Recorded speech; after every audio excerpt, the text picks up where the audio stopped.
my name is Lauren. I'm a program assistant with the London Environmental Network.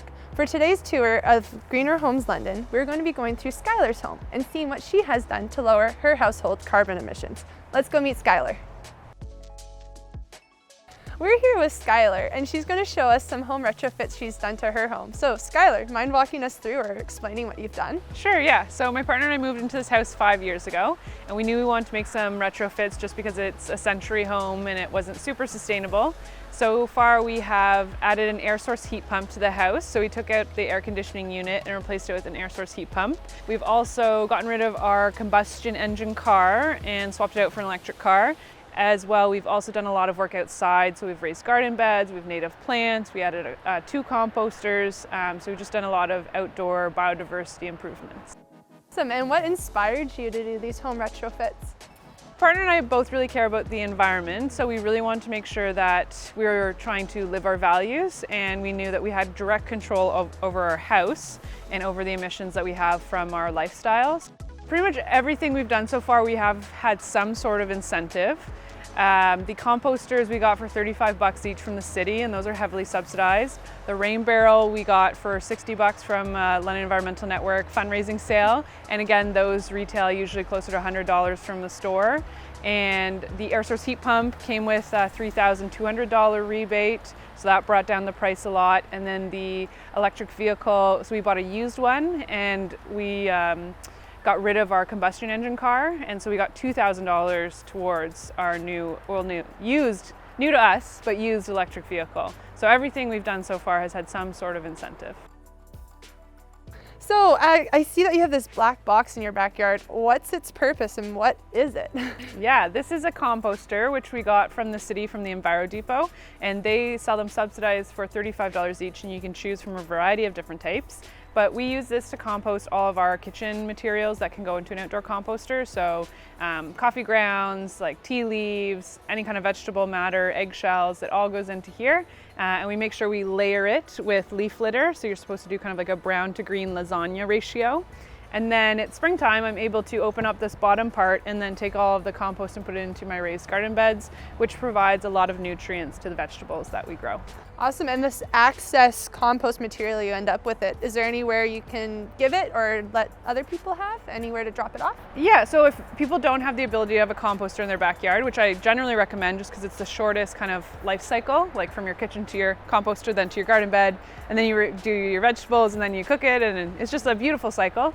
But if people can't have a composter in their backyard and they do have kitchen waste, Urban Roots has a community composting program where you could drop off your compost at their farm and they'll use it in their farm systems. But I don't actually generate more compost than I use. I use 100% of the compost I make. We're really happy not to be throwing organic matter into the garbage bin because London doesn't have a green bin program yet, although it's supposed to be coming out at the end of 2022. So we have noticed a bit of a reduction. We got it kind of immediately when we moved into the house. So I don't know what we would have had before, but it is like I'm probably emptying, we have a green pail inside that fills up, and I probably do 1 to 2 of those a week that go into the composter. So I do know that that is now being captured from going into the landfill.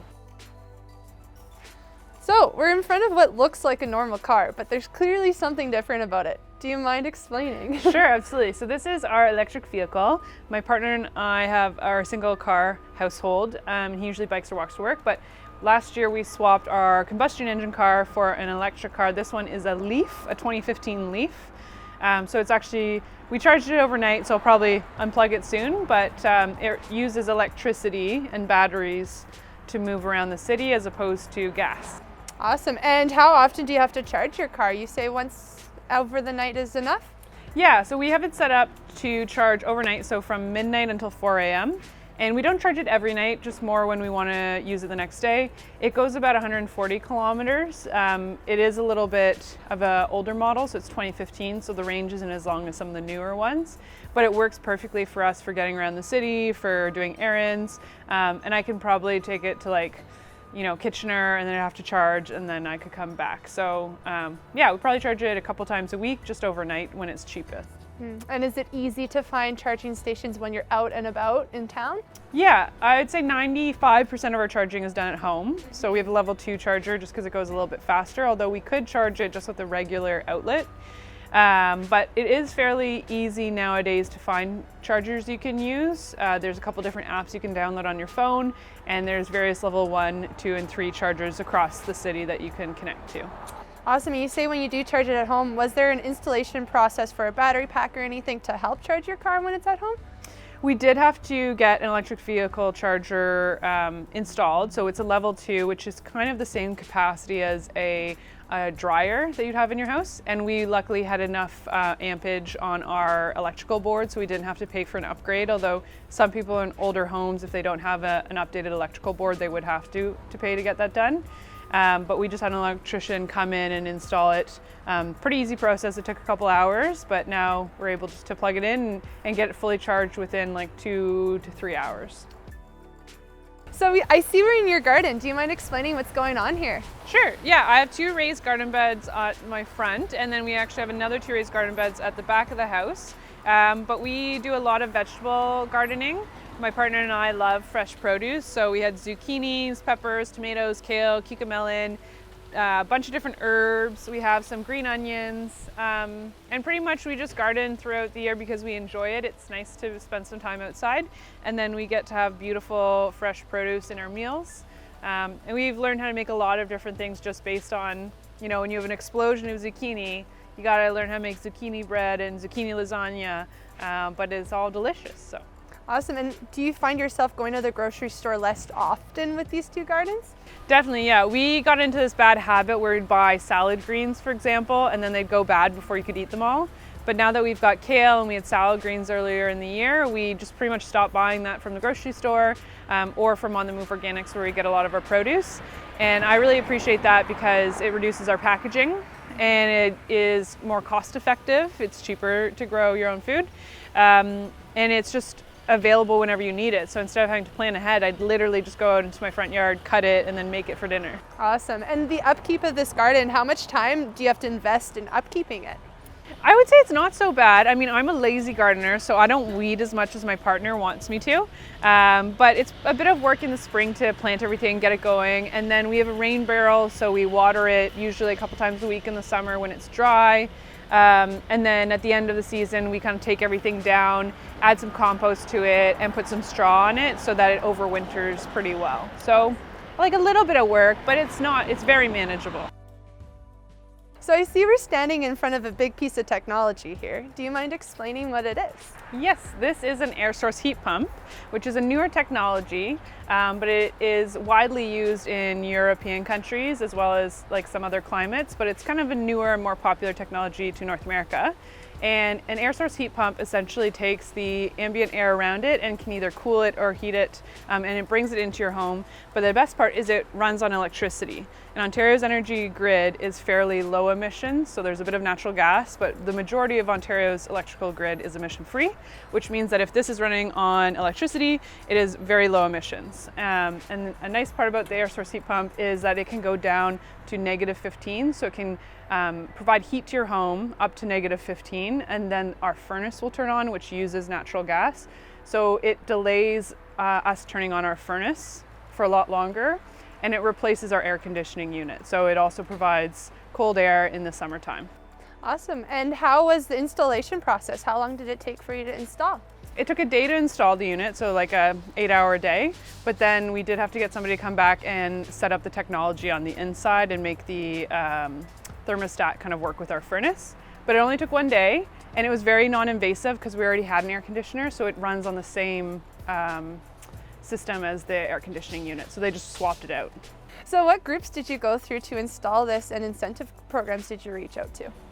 Yeah, so this is part of the Enbridge and London Hydro incentive program. So they are monitoring these systems to see, how much emissions they reduce and how much money people save by switching to air source heat pumps. So we're part of this pilot project, and they were able to provide $3,200 towards the unit and the installation of the unit. And this one was installed by Haters, which is a local group, but there are lots of local groups that are able to install air source heat pumps. So if people are interested, they can get a couple quotes and figure out which unit works best for their house. Mm-hmm. Would you say this heat pump is becoming popular in London, or is it still pretty new? I'd say air source heat pumps are becoming more and more popular, definitely in London. I think a lot of newer buildings have them, especially condos and townhouses. But I think that people will start to probably make the switch when they're retiring their air conditioning units. They'll switch to air source heat pumps just because it is able to do the same job as an air conditioning unit, but also can help create heat and stay on electricity for longer.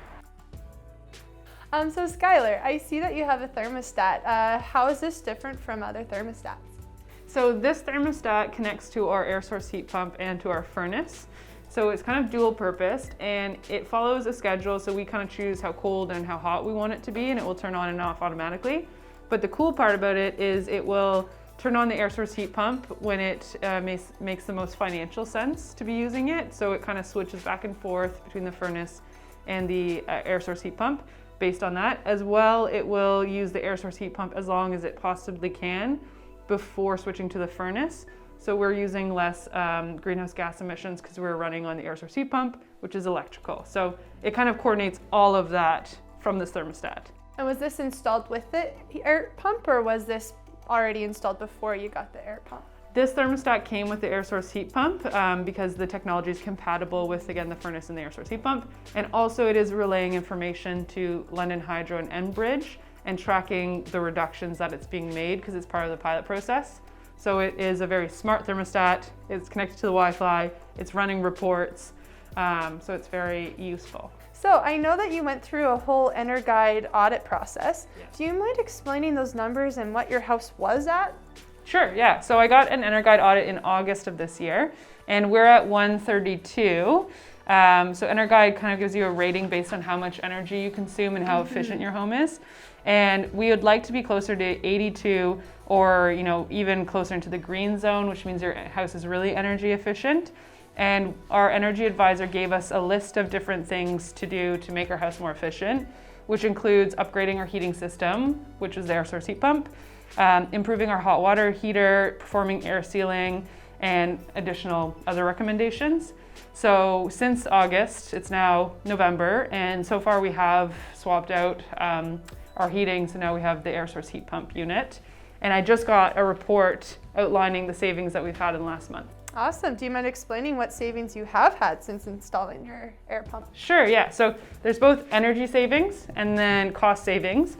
So we save $5, which isn't that much, but I'm hoping, in December when it's colder, we'll see an even greater savings. And as well, we have reduced emissions significantly for switching. So we saved 170 kilograms of emissions by switching to air source heat pump because most of our heat was coming from the electrical side, which is the air source heat pump, as opposed to our furnace, which runs on natural gas. So we have seen savings both financially and an emission reduction too. Awesome. And now I know that there's still some other things you want to do to get that number even lower. What things are you planning on doing to your home? Yeah, so a lot of our house runs on natural gas. So the furnace was the first thing that we still have a furnace, but most of the time we're using the air source heat pump. We're going to switch out our hot water heater, which is currently natural gas, and we're going to switch it to electric. And we're also going to switch out our dryer and our stove, which both run on natural gas, and we want those to be electric. And then that's all kind of like switching to a more efficient usage of energy. We're also gonna have to do air sealing so that when we do heat the home, all of the heat or the cool stays within the house.